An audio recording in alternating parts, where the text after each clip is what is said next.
I'm Harriette Van Spall, Associate Professor of Medicine at McMaster University, and I'm so honored and delighted to have with me Professor Jim Januzzi, Professor of Medicine at Harvard Medical School. He is Principal Investigator of the ARISE-HF study and here at ACC 2024 to discuss this trial in the late-breaking clinical trials session.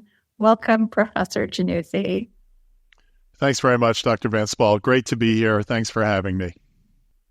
We are going to discuss this very interesting trial and a very novel therapy, maybe not so novel, but in the context of your hypothesis, certainly new.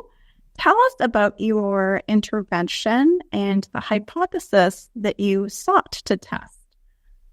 Sure. Thanks very much for the opportunity to talk about this. Heart failure prevention, right? I mean, when we think about how we want to reduce the issues associated with heart failure, prevention would be the goal rather than treating overt disease. And there's been a lot of focus on identifying patients that are at high risk for proceeding on to overt heart failure. And persons with diabetes represent a really clear opportunity, because people with diabetes have a more than doubling in their risk for development of heart failure. Furthermore, we have tools to identify certain individuals that are likely to proceed on to heart failure. And in the population of persons with diabetes, so-called diabetic cardiomyopathy, which exists in about 1 in 4 people with diabetes, and it's related to chronicity and severity of hyperglycemia, is a clear risk factor for progression to overt symptoms. So what we sought to do in this study was to evaluate the effects of an aldose reductase inhibitor, and I'll explain why in a moment, to prevent progression to overt symptomatic heart failure among individuals with type 2 diabetes and diabetic cardiomyopathy. The reason is because the polyol pathway, which is activated by hyperglycemia, is an intracellular pathway whose rate-limiting step is catalyzed by aldose reductase. And indeed, although you point out correctly that aldose reductase inhibitors are not new therapies, they've been around for 20 or more years, the problem is that aldose reductase inhibitors previously developed had a lot of off-target side effects and were relatively non-potent. That said, in studies of aldose reductase inhibition, there was there was evidence in retrospective analyses that it might improve exercise capacity among people with diabetic cardiomyopathy. And we were fortunate in the development of a newer aldose reductase inhibitor called AT001, which is highly potent, very specific for aldose reductase, and very well tolerated, which allowed us to study the impact of this drug in people with diabetic cardiomyopathy. Sure. Would you go over your inclusion and key exclusion criteria so we know who this trial involved? Sure. Yeah, absolutely. So, it very briefly, we had sort of complex inclusion and exclusion, but it can be simplified down to people with type 2 diabetes and stage B heart failure. So they needed to have either structural heart disease or elevated cardiac biomarkers as defined by the universal definition of heart failure, together with exclusions of established ASCVD, valvular heart disease, or established arrhythmia. So in essence, we're looking for people who actually have stage B heart failure without other causes, I guess is the way you would put it. In addition, by regulatory requirement, the FDA and other regulatory agencies required that these patients have well-controlled blood pressure and well-controlled blood glucose at the time of inclusion in the study. So we're essentially taking a population with heart muscle disease without other known causes and then randomizing them to receive placebo or ascending doses of AT001.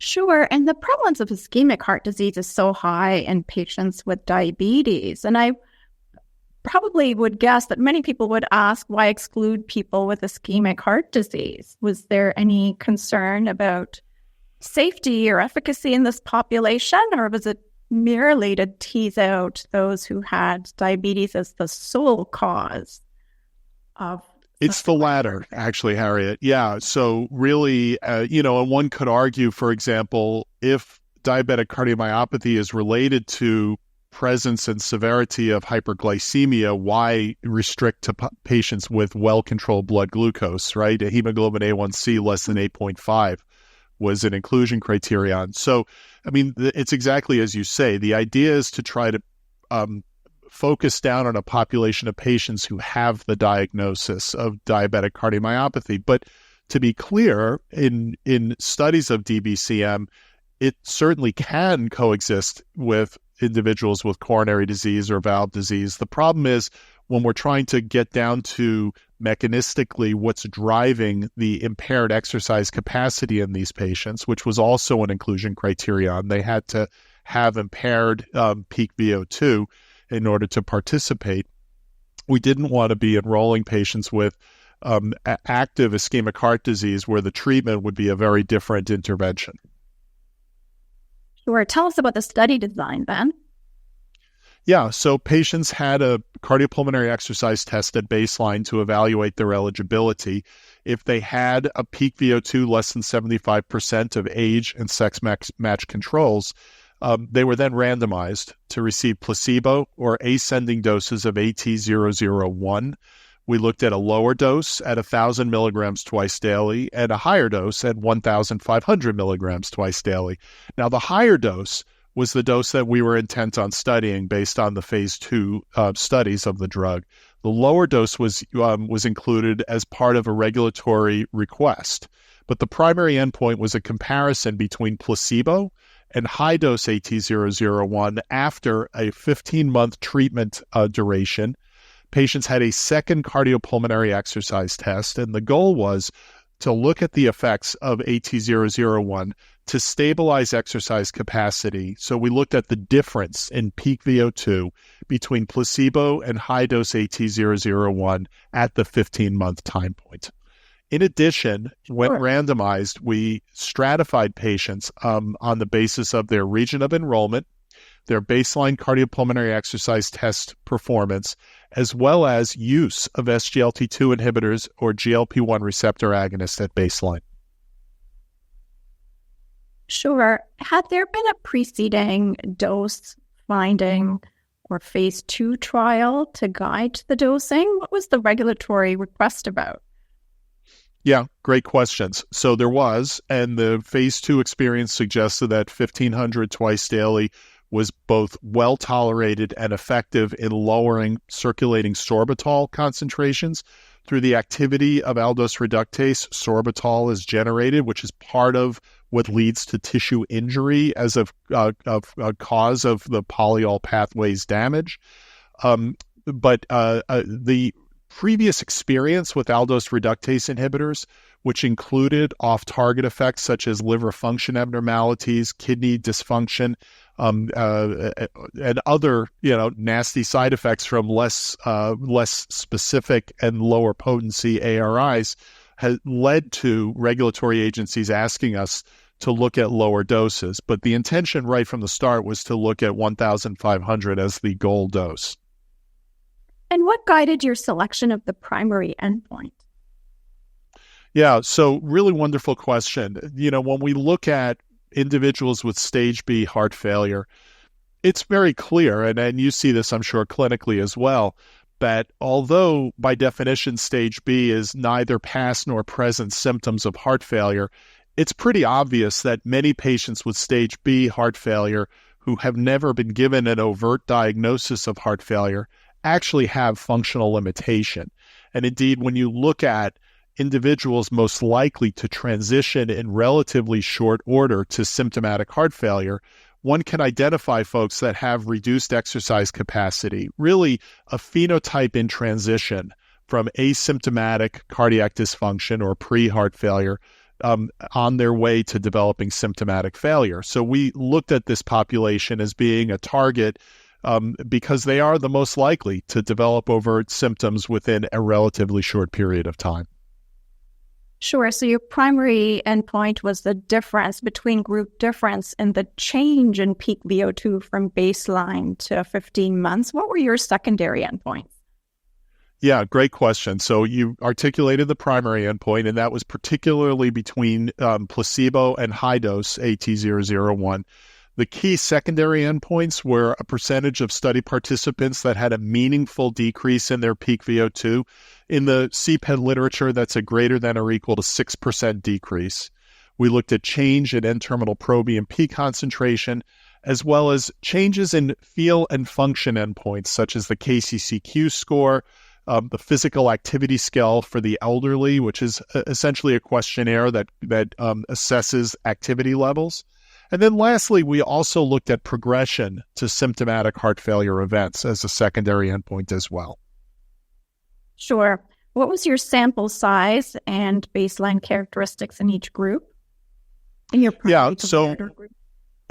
Sure thing. Yeah. So we looked at, so our power estimates were that we needed approximately 180 study participants per treatment group. In the end, we randomized 691 total, just around 100, between 185 and 190 or so per group, placebo, low dose, and high dose, to receive the various study drug concentrations. And then when you look at the balance of how these patients randomized, this was an international study. So we have a very interesting and unique patient group, actually. The average age was around 68 years. It was slightly female predominant, so more than 50% were women in this study. It worked out to around 50.4% women versus men. It was a race and ethnicity-wise really reflective of international enrollment, but around 20 to 25% were of Hispanic ethnicity. And medically, these are individuals with long-standing type 2 diabetes who had obesity. Average BMI was around 31, but their blood pressure and blood glucose were very well managed. Although a relatively recent enrollment, more than half, actually almost 2/3, were not receiving an SGLT2 inhibitor or GLP-1 receptor agonist at baseline. Their hemoglobin A1C was extremely well controlled, average under 7%, which is very atypical for most diabetes clinics. But again, it was a requirement.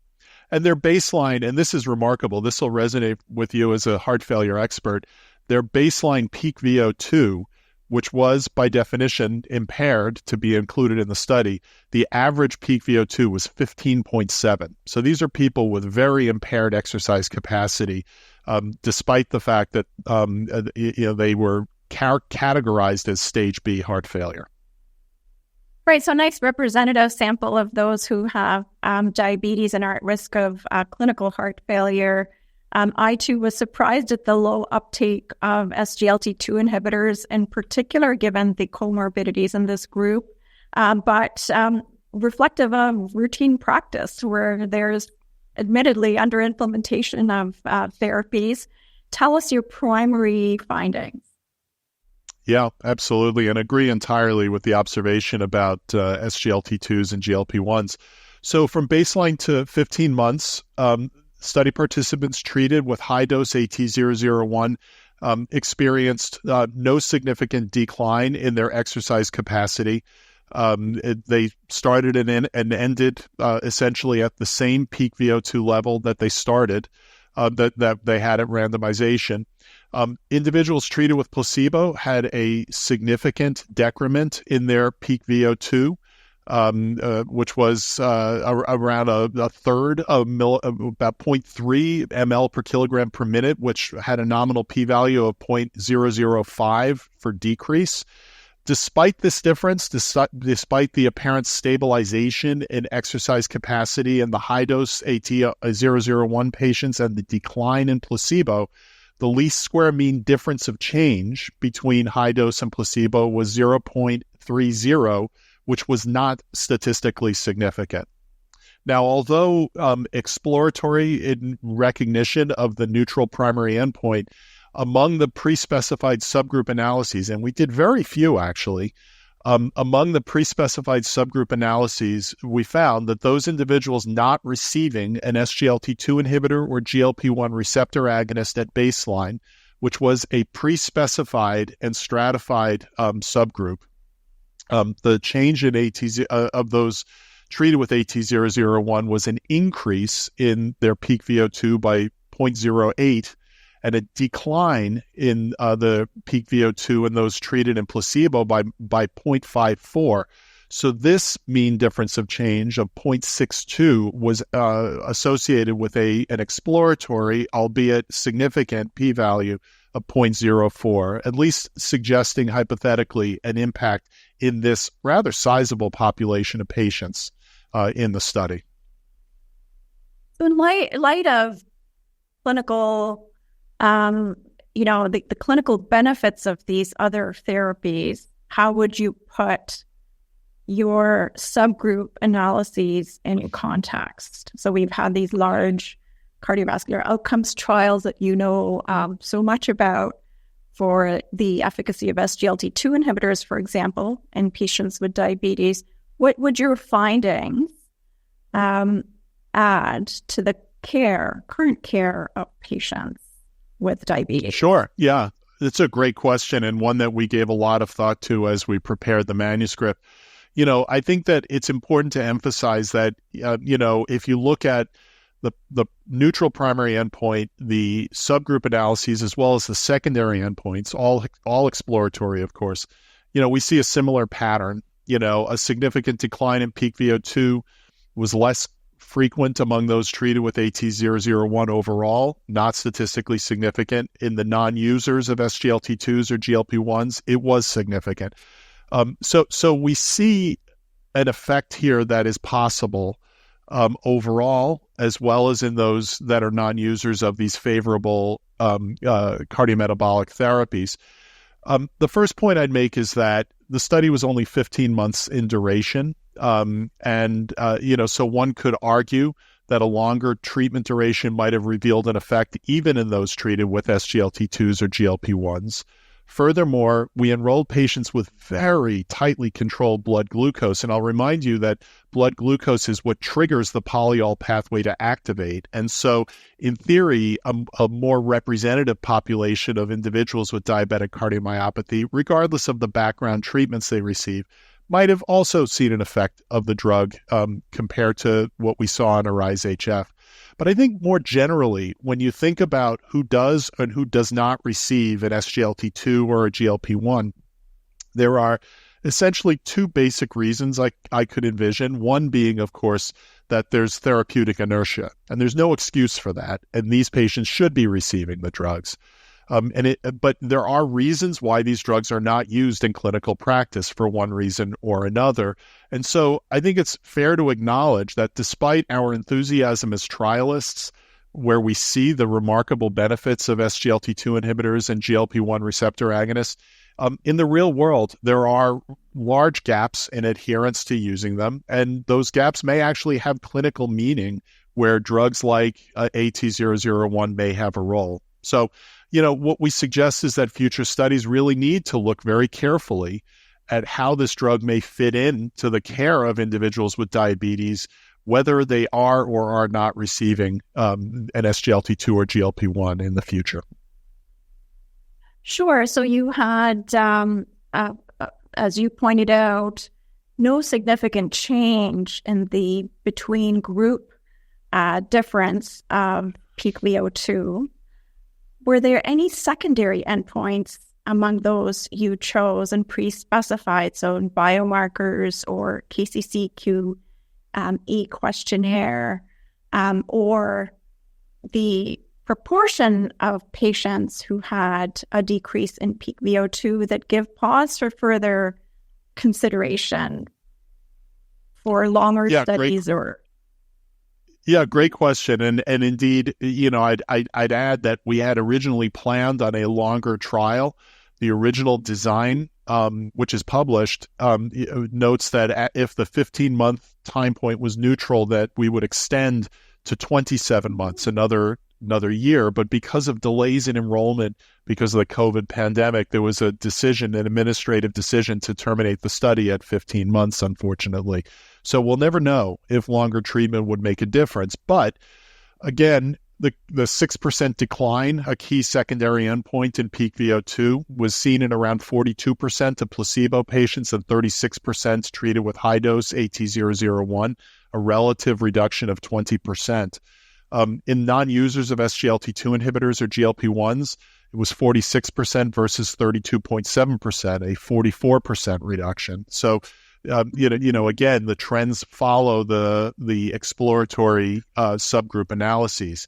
We saw no significant differences in change in NT-proBNP concentrations, KCCQ domains, or the PACE results. So that's an important point to make.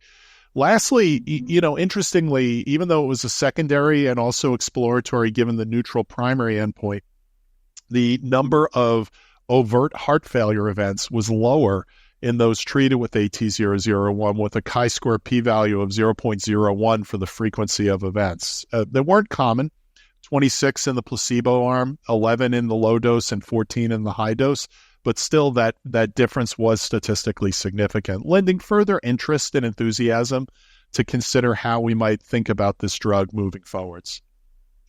Okay. Any next steps that are planned within your research group? This was a BEAM trial. BEAM's done well at ACC this year with another big trial that is scheduled in the hotline session. But any further work around this intervention? Yeah, thanks very much for asking, Dr. Van Spall. So, cardiometabolic manipulation is now going to be really on the center stage, whether it's with drugs like AT001 or other therapies that your viewers will hear about. We're looking now, despite the overall neutral result, at subgroup analyses to better understand the path forwards. I think it's arguably important to say that a longer study duration could potentially have revealed a therapeutic impact regardless of background therapy. I think including study participants that are more reflective of diabetic cardiomyopathy with less tightly controlled blood glucose is a crucially important next step. And lastly, really trying to understand how AT001 fits in with other cardiometabolic therapies like SGLT2 inhibitors or GLP-1s is an exciting next step to consider as well. Sure. So a safe, well-tolerated, and potentially useful intervention in a longer-term follow-up study, but at 15 months, a neutral primary endpoint. Thank you so much for your important work and for sharing the results of this trial with us, and congratulations. We can't wait for your presentation on the hotline. Thanks very much. No, really, really appreciate being included in your discussions. And, this study began before the COVID pandemic occurred or launched right at the onset of the pandemic. So obviously this has been a 4-year journey for us, and we're looking forward to the next steps.